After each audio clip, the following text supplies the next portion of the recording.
have no plan. I have no agenda, and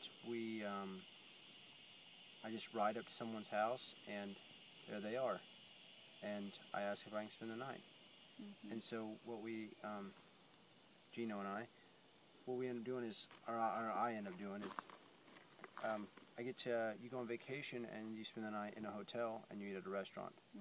Well, I don't stay in hotels, I sleep in people's homes, and I eat at their dinner table with them. So I always say I'm not looking for a vacation, I'm looking for an encounter. And that's what I've had. Literally every time that I've either had a bad place to stay or a place where I didn't have dinner, or I slept on a concrete floor in a barn, or whatever, the Lord's provided for me, like the very next day, like the most beautiful barn and home. And it's phenomenal how people are giving to me, just in their time and their resources, you know. I don't need much, but just to let their guard down.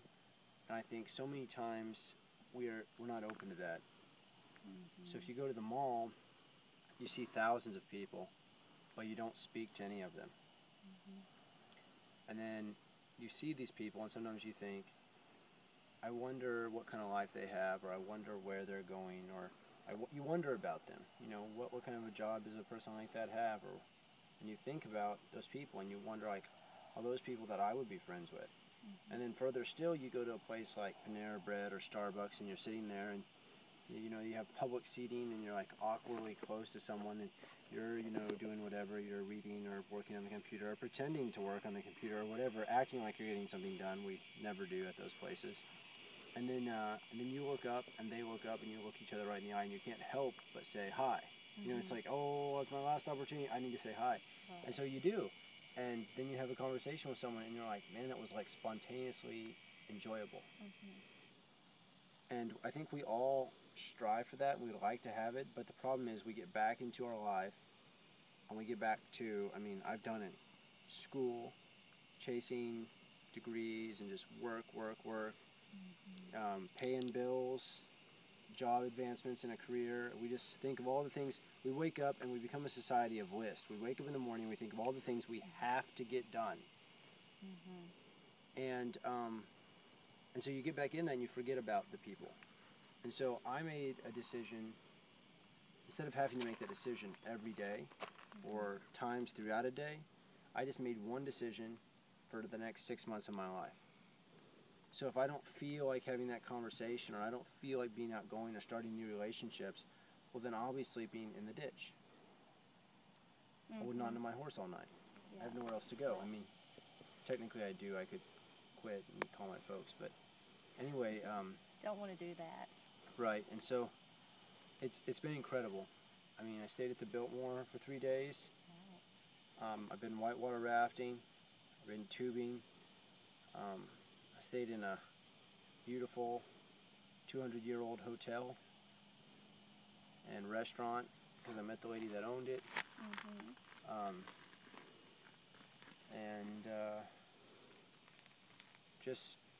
I've stayed at some beautiful places and seen some pretty country, seen some wildlife, and met a ton of great people. And as I look back, I have a book with all the names and numbers of all the people that I've met and all their addresses so that I can keep in contact with them. When I look back at that book, not everyone, but a bunch of those people feel like family to me. I'm sure. Because you spend the night in their house and you play with their kids, and maybe sometimes I stay 2 nights at a place, you know, if Gino needs rest or whatnot. And it's phenomenal how much bonding you have when all you do is talk to someone. I mean, how many people have we gone to church with, or we've worked with, or we've gone to school with that we've known for years, but we talk to them in passing, how's the weather, this kind of thing. We never reach into them and see who they are. But let me tell you, when you ride to someone's house on a horse and you say, hey, I'm riding to California, they want to know what kind of person does that, and in turn, they're willing to share with you about themselves. And that's the encounter that I'm looking for. Yeah, we get so caught up in our computers and our iPhones, we forget there's actually real people out there we need to get in contact with.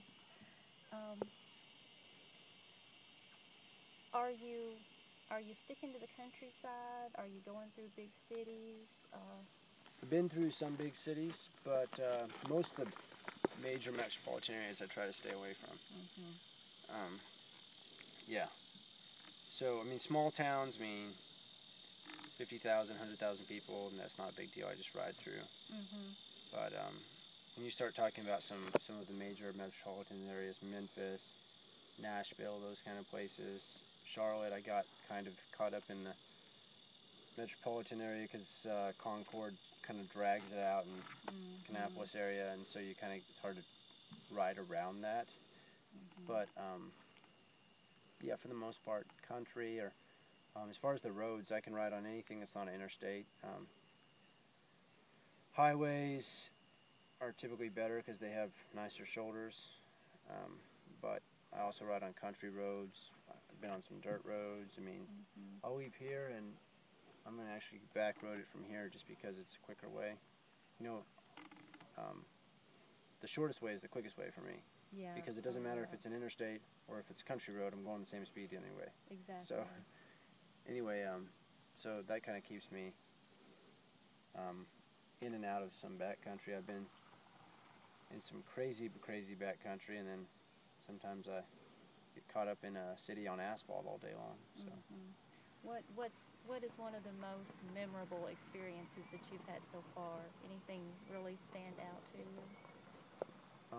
Well, I mean, one of the things that was like most memorable was like our first day when we started. My friend was with me then, and we started about 11 o'clock, and it was 95 degrees, and we had to cross a bridge similar to the one that I crossed down here, maybe even a touch larger. And actually, it was quite a bit larger now that I think about it. It took me, I was thinking about the time it took to get over it. And it was, my dad dropped us off, and our horses were jacked up, and you know, they were just full of energy, and it was 95 degrees, and they were just sweat pouring off of them, and they're just lathered up just instantly, you know, right there on the ocean. The humidity was just crazy. And after we got over the bridge, my father passed us with his horse trailer, and he stopped and said bye and whatnot, and that really hit home that, you know, I'm 1,300 miles away from home, and I'm on all my own, and I don't have a clue where I'm spending the night tonight. I can imagine that was. You know, I don't know if there's a place within 20 miles of here that even has horses, and if there is, I have no clue. I've never practiced asking if I can spend the night. And I spent the night with a man. He didn't have horses. We just staked him out in the backyard with a stake. I carried that in my bedroll. And he was a 74-year-old bachelor. He kept us. And I speak to him frequently on the telephone. Ever since we left, 5 or 6 times. And we have a great relationship. I spent 18 hours with the man, yet I feel like I know him intimately. Right. I mean, don't know if you've ever done that, but it's... No. Because the time I was with him was so intense. You know, such an intense time. It's hard to explain. I don't know what it's like to go into combat with someone, but whenever you have some time, like if you were to go camping with someone for 24 hours, or let's say you're going to get lost in the wilderness with someone for 24 hours, it'd be like an intense time when all of a sudden you would really know the kind of person that they are. And not always, but many times that's how it is for me. Okay.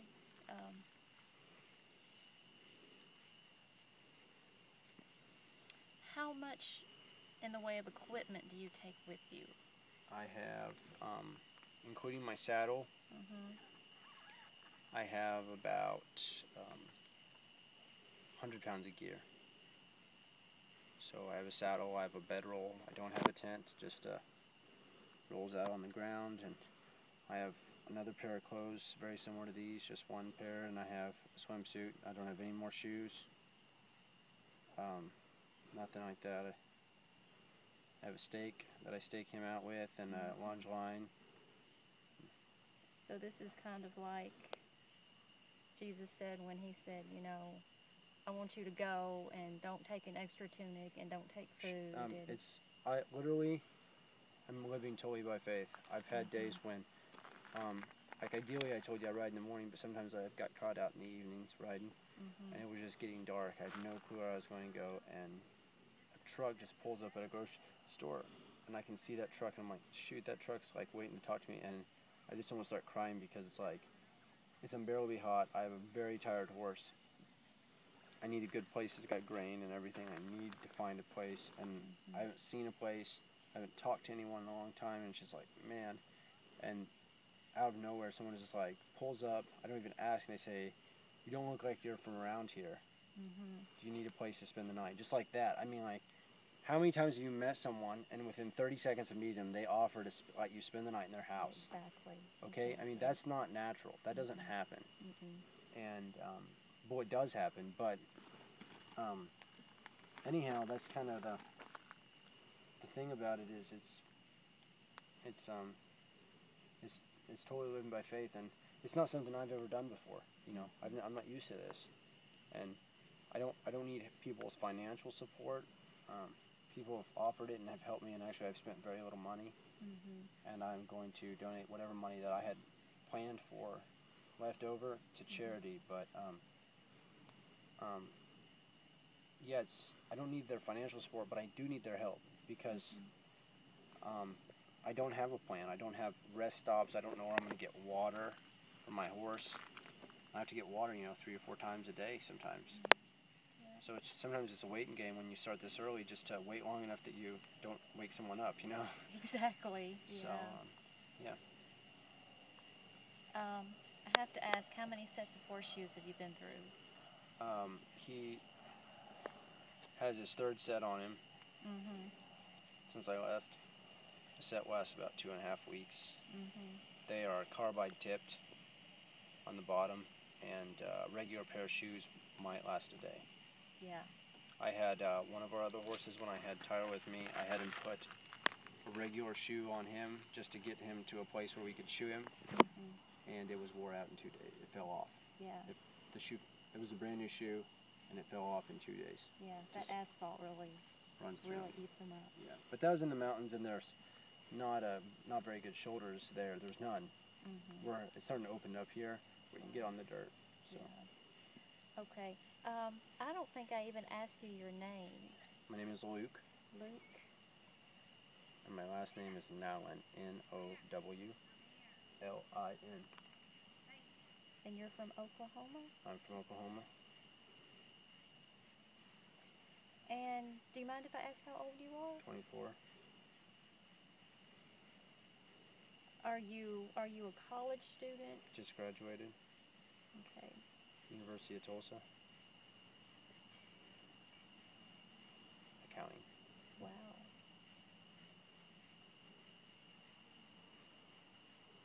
And what are your plans after you get done with your grad school? Grad school.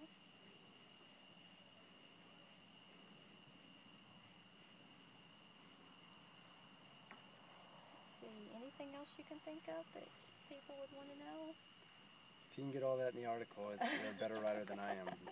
Okay. What direction are you going once you leave here? West. Well, that makes sense. California's west. But are you going to go through Paris or? No, I won't actually go through Paris. Do you know where? Is it Fulton? Fulton, and I'm crossing the river at. Dyersburg. No, it's on a ferry. Oh, okay.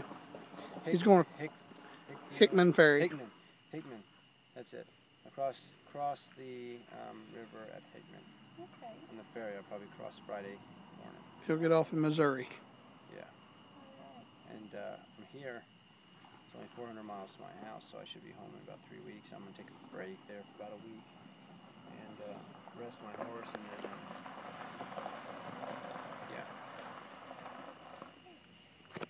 Well, I appreciate so much you letting us come out and talk to you, and well, thank you guys. Thanks so much.